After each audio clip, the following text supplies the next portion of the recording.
سوات اخبارفروش نیوز سره زم حسین علي تاسو حاضر نن تاسو نن یو تاسو یو دسی شاعر سره تاسو تعارف کوم چې هغه گمنام شاعر دی او هغه ډېر د پیغمبر سلام رحمان بابا په دې باندې کلامونه ویلي دي او نن زه ګورم چې هغه تاسو کتونکو لپاره څه ډالۍ راوړي. بسم الله الرحمن الرحیم. بسم الله الرحمن الرحیم. خپل نوم ووایئ. زما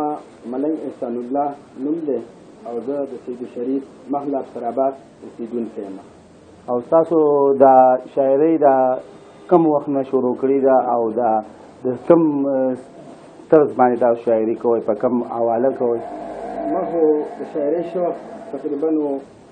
د 17-18 سال نه دی، خو ښه سوچ چې راغلی دی نو دا د دې بچیانو مې چیانو مې نه په دې خوا باندې چې ښه سوچ موږ دې ته وایو چې په هغې کې په شعر کې د یو انسان اصلاح وشي، یو نصیحت یې پکې، او شاعري خو هر یو ادب دی او فن دی. فن خو لکه ښه خورول غواړي، مطلب دا دی که نه. نو زما زیاته تجربه چې ده نو هغه په نظم کې ده او زه په نظم باندې کار کوم. تاسو په رحمان بابا باندې هم شاعري کړې ده؟ مرغزار باباجي باندې هم تاسو شاعري کړې ده؟ مرغزار باباجي باندې موږ شاعري کړې ده. عبدالرحمن بابا خو موږ په داسې کسر کې او په دغه کې راوستلی چې لکه دا زمونږ مشر دی او بلکې د ټولو ادب مشر دی. تاسو به اوس د سوات قوم کومه شاعري وه تاسو؟ نو موږ خو وایو چې لکه موږ د خپل خیال چې دی که نه دا ټول بهر ته راوویستلی او په دې ټوله دنیا کې خور کړی، بلکې دلته کې زموږ سره دومره وخت هم دی او نه دومره که نه اجازت ورکوي. په هر حال لکه زه به تاسو ته کلام ووایم او د دې وطن په هکله باندې به یو نظم ووایم. اورئ؟ وایي سپرلی تېر شو اوس خزان خزان ښکارېږي، سپرلی تېر شو اوس خزان خزان ښکارېږي، او دا به څه کېږي ارمان ارمان ښکارېږي. او چې موقع مې د پیدې وه ما غفلت کړو، چې موقع مې د پیدې وه ما غفلت کړو، موقع تېر ورته تاوان تاوان ښکارېږي. او چې څه کېږي چې طاقت وي هله کېږي، چې څه کېږي چې طاقت وي هله کېږي، چې طاقت نه وي نو خفګان خفګان ښکارېږي. او چې خوبجن وي په خوبونو نه مړېږي، چې خوبجن وي په خوبونو نه مړېږي، ډېر ناراض دغه انسان انسان ښکارېږي. او د آخرت غم چې چا سره وي وده نه کړي غټېږي نو. او هېڅ یو ځای به بې محنته آباد نه کړي،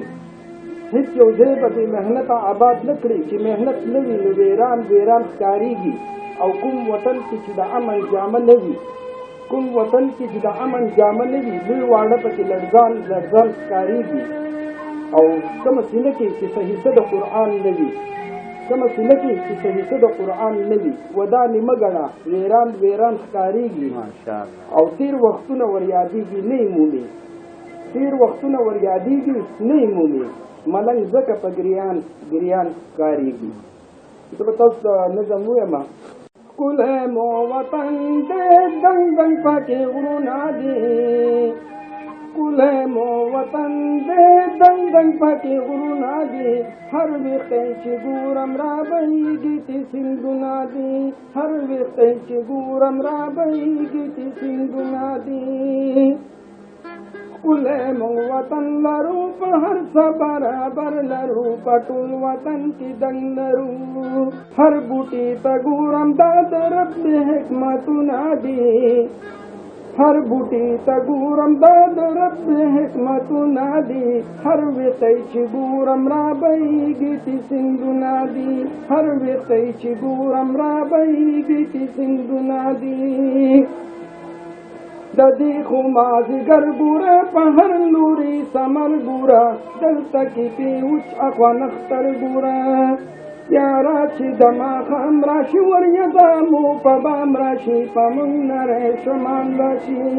د سوات بچا یادېږي وجود یې خاورې کېږي د لوړو یادېږي دا ښایسته چمن وینا ډک په ګلشن رنګ وینا یاد په غیرت ننګ وینا هر بوټی ساتلی دی والي پې ځان وجلی دی نن ځکه ځلېدلی دی تور دی او که سپور دی خو ماړه د ده یادونه دي هر ویښتی چې ګورم رابهیږي تی سیندونه دي هر ویښتی چې ګورم رابهیږي تی سیندونه دي په هر پلو چې نوینا د فصل ذایقه وینا خوند په رنګ مزه وینا د غرونو په سرونو کې اوسېږي په کورونو کې مشغول دي په کارونو کې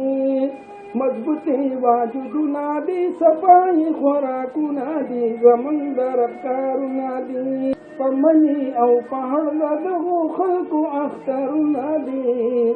هر ویښتی چې ګورم رابهیږي تی سیندونه دي هر ویښتی چې ګورم رابهیږي تی سیندونه دي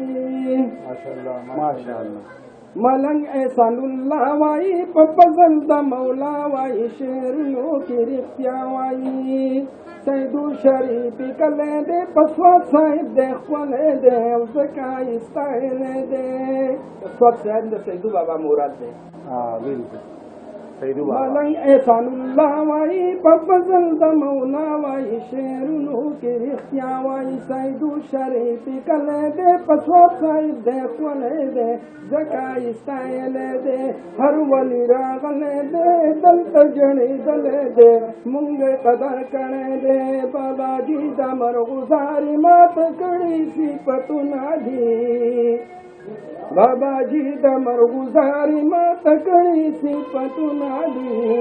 هر ویښتی چې ګورم رابهیږي تی سیندونه دي هر ویښتی چې ګورم رابهیږي تی سیندونه دي ښکلی مو وطن دی دنګ دنګ پکې غرونه دي ښکلی مو وطن دی دنګ دنګ پکې غرونه دي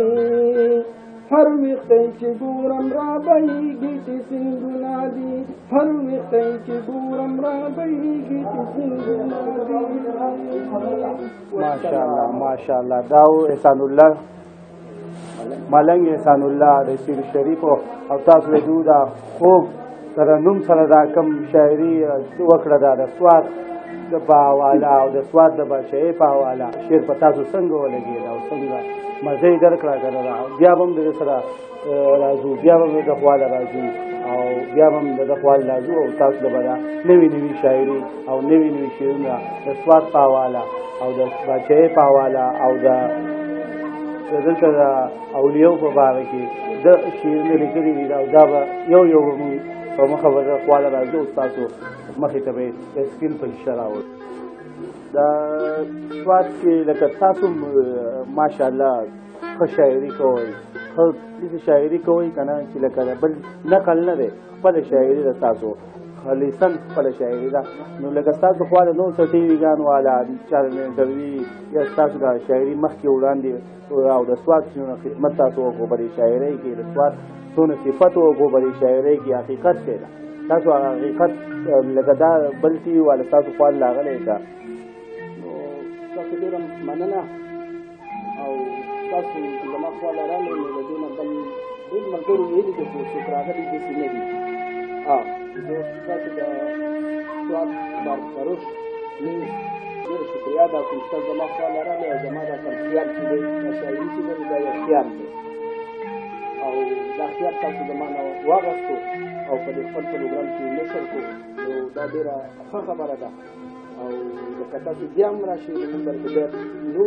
نور ووایو ځکه دا خو یو سمندر دی دریاب دی په دې څه حد نشته دی څه شاعري لکه ما تاسو ته وویل چې که نه په دغه ښکلي انداز کې وي نو چې سړي باندې لږې باندې څه نصیحت وي او د هغې نه سړی څه عبرت واخلي او